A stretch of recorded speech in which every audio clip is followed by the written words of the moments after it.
आप याद करिए पहलगाम की वो घटना, जो लोग जात पात का डंका बजाते हैं कि मैं ब्राह्मण हूं, मैं शूद्र हूं, मैं वैश्य हूं, मैं क्षत्रिय हूं।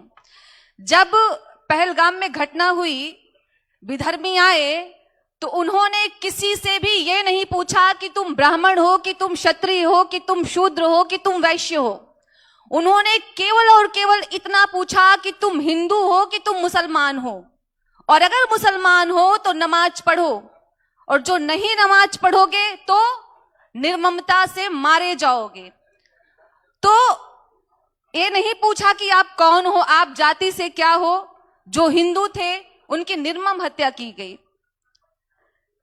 ये है आपके बंटने का एक बहुत बड़ा उदाहरण, आपकी निर्बलता। जो लोग जाति को लेकर के चलते हैं कि मैं श्रेष्ठ हूं कि आप श्रेष्ठ हो। दूसरी बात, प्रभु श्री रामचंद्र जी आए, उन्होंने कभी भेदभाव नहीं किया।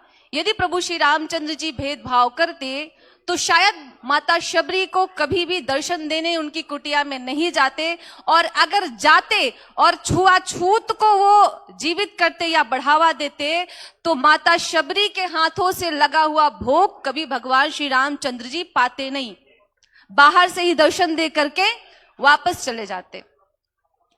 इसके साथ ही यदि आप बटेंगे तो ये निश्चित है कि आप कटेंगे। फिर से वही बात आती है, यदि आप बटेंगे तो फिर होली पे कोई तरुण ऐसे ही मारा जाएगा जैसे इस बार होली पे निर्मम हत्या हुई।